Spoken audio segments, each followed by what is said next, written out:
ሩታን ጋሽዬ እንዴት እንደሚወዳት ታውቃላችሁ? እንዴት እንደሚወዳት ታውቃላችሁ? ገብቷችኋል? አበባዬ ነው የሚላት። አበባዬ ያ ነገር አበባዬ የሚላት አበባው ስለሆነች ነው። ገብቷችኋል? አበባውን አታድርቁ። አበባውን አታድርቁ። አበባውን አታድርቁበት። የጋሽዬን አበባ አታድርቁበት። ስርዓታችሁ የምትይዙ ከሆነ ትይዛላችሁ። ዚስ ኢዝ ዘላስት ዛሬ የሩታና የአብርሃም ትዳር ጫፍ ላይ ደርሷል። ጫፍ ላይ ደርሷል። ሊፋቱ ጫፍ ላይ ዛሬ ጫፍ ላይ በማ ምክንያት? በእናንተ በሶስታችሁና ከጀርባ ያሉ ሆይ ሆይ የሚሉ ጭንቅላት የሌላቸው ሰዎች ትደሰቱት ምትዋኙት የሆነ እንደፈለጋችሁ የምትሆኑት ነገር ግን እናንተ የምር ከልብ ደስተኛ ሆናችሁ የምታደርጉት ነገር ነው። እነዚህ ገደል የሚከቱ ጓደኞች ናቸው እንጂ እነዚህ አንተን ጥሩ ደረጃ ላይ የሚያደርሱ ጓደኞች አይደሉም። ገደል የሚከቱ ናቸው። ቲቪታቸው እስከ አፍንጫ። እኔ አቤልም ብሩክም እዚህ መጥተው ከኔ ጋር አጠገብ ላጠገብ ቆመን ካወራን ወንድ አይደለም። ወይኔ ወይ እነሱ ይለይልናል።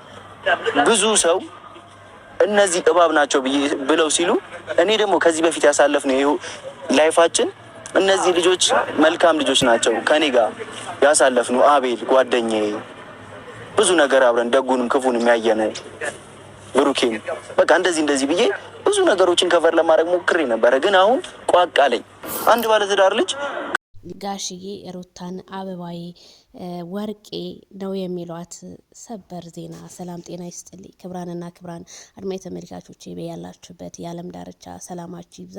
ይሄ ቪዲዮ ለሁሉም እንዲደርስ ላይክ፣ ሼር፣ ሰብስክራይብ በማድረግ ቤተሰብ የሆኑ አዳዲስ ነገሮች እንዲደርሷችሁ እላለሁኝ።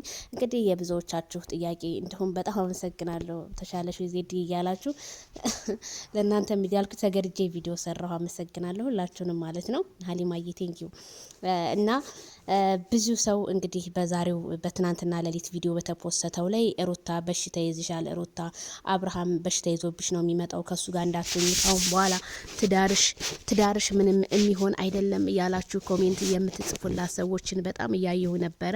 በጣም ነው የሚያሳዝነው፣ በጣም ነው የሚያሳፍረው። እንግዲህ ባለትዳሮችን ለመበታተን የማትጥሩት የማትቆፍሩት ጉድጓድ የለም። ይሄንንም ስል ታዲያ ሩታ እባክሽ ይሄንን ሰውን አትስሚ። ሰው እንደሆነ አንቺ ምንም መልካም ቦታ ላይ ብትቀመጪ ከዛ ከመልካም ቦታ ወይም ከዙፋንሽ ላይ ሊጥልሽ ነው እንጂ እውነት ላንቺ ጠቅሞሽ አይደለም። በአሁኑ ሰዓት ሰውን አይታመንም። ሰውን ማመን ቀብሮ ነው እንደሚባለው ነገር ሁሉ ሩታ እውነት አንቺ ሳቅሽን ወደው እንዳይመስልሽ፣ አንቺ የሚከፋሽን ወደው እንዳይመስልሽ። በጭራሽ የሚጨነቅልሽም የሚጠበብልሽም ብትታመም ምንም ብትይ ያው ቤተሰብሽ ያው በዙሪያሽ ያለ ሰው ነው እና እኔ የምመክርሽ ነገር ጋሽዬ ላንቺ ተጨንቀው ባለፈው አብርሃምን በመጀመሪያ ሳይጠይቁ እንደውም ላንቺ ክብር ስላላቸው አንቺ ጋር መተው ነው የጠየቁሽ ቪዲዮውን እንዳስገባሁላችሁ ማለት ነው። እና እንዲሁም ደግሞ በዙሪያቸው ያሉ እና ቤላ እነ ብሩኬ እየወሰወሱ ከሩታ ጋማ ከተጣላ ሄርሜላን አፍቅራት የሚል የተለያዩ አበባዎችና የተለያዩ ነገሮችን እያደረጉ እያየን ነውም።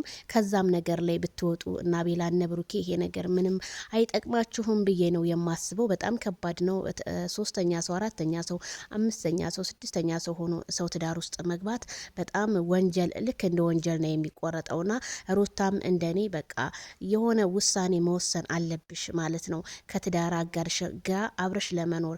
በዛ ላይ ብዙ ሰው ትናንትና በላይቭ ላይ እኔ ብዙም አላወራሁም እንጂ ዜድዬ አብረው ጠጡ አብረው እንትናሉ ለምትሉት እኔ ወይን አብረው ሲጠጡ አላየሁኝም ማለት ቀርተው እሷን በራሷ ብርጭቆ እሱን በራሱ ብርጭቆ ነው፣ ግን ምግብ አጉርሶታል፣ ተጎራርሰዋል። ግን አብረው ቢጠጡ እንደኔ ባህላችን ነው፣ ምንም ችግር የለውም። ግን የሆነ አንድ ነገር ይዘን ከምናሯሩጥ ለማስታረቅ ኮሜንት ብንጽፍና መልካም ነገሮችን ለነሱ የሚጠቅማቸውን ነገር ብናደርግ እንደኔ መልካም ይመስለኛል።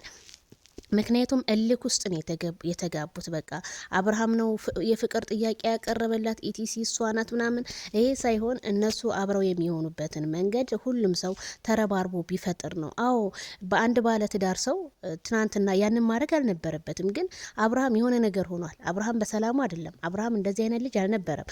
አብርሃም ይሄ ቦታ የሚመጥነው አልነበረም። አብርሃም ምን እንደነካው አልሀቅም። አብርሃም ድሮ ኮሜንታተሮችን ይሰማ ነበረ። ዛሬ ግን አብርሃም ሁሉንም ነገር ኢግኖር ነው ያደረገው። ብዙ ሰው ዜድዬ ቻናሉ ዘጭ አለ ምናምን ትላላችሁ። ቲክቶክ የለቀቃቸውን ቪዲዮዎች ቫይራል ነው የወጣው። ስለዚህ ልጁ በጣም በህዝብ ተወዳጅም ስለሆነ ላይክ ሰብስክራይብ ያደርጉታል። ግን እሱ ሳይሆን ዋናው የሰው ፍቅር ይሻላል። አንድም ሰው ተከታትሎ ፍቅር ይሻላል።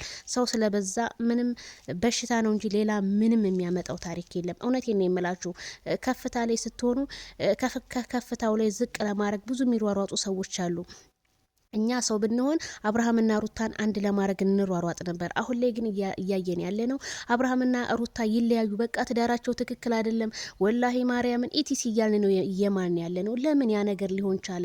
በውስጣቸው ያለውንና እዛ ምድር ላይ ያለው ሰው በደንብ አድርጎ ነው የሚያውቀው። ስለዚህ እኔ እምለው እነዚህ ልጆች ወደ አንድነታቸው መንጣት አለባቸው። ሩታ ደግሞ በአብርሃም ቤተሰቦች ተከባ ነው ያለችው። በጣም ነው የሚወዷት፣ በጣም ነው የሚያደንቋት። ለእሷ ትልቅ ሪስፔክት አላቸው። ስለዚህ ትናንትናው አስደንጋጭ ቢሆንም ግን ሄርሜላ ናት እንጂ ያስገደደችው አብርሃም አስገድዷት አይደለም። ሄርሜላ ናት እዚህ ሁላ ደረጃ እንደ ቤተሰብ የላትም፣ በቃ የሚያስተዳድር ቤተሰብ የላትም። ይሄ እኮ በኢትዮጵያ ውስጥ ወንጀል ነው። ግን እውነተኛ ነገር ቢሆን እንደው ቢሆን እንጃ እነ ሩታ የሩታ ቤተሰቦች ዝም አይሉም ነበር፣ የአብርሃም ቤተሰቦች ዝም አይሉም ነበር፣ እንደኔ ማለት ነው። ስለዚህ እኔ እንደ ቱርክ ፊልም ነው፣ የቱርክ ፊልም እንኳን ይቋረጣል ማለት ነው። ግን ይሄ የኢትዮጵያ ፊልም ግን በጣም እየተንዛዛ ነው ያለውና መጨረሻቸውን ያሳምርላቸው። ለሁላችንም መጨረሻችንን ያሳምርልን እላለሁኝ። ዋናው ደግሞ የሰው ልጅ ጤና ነው። ጤናችሁን ይስጣችሁ። በያላችሁበት ሰላማችሁ ይብዛ። ባይ ባይ።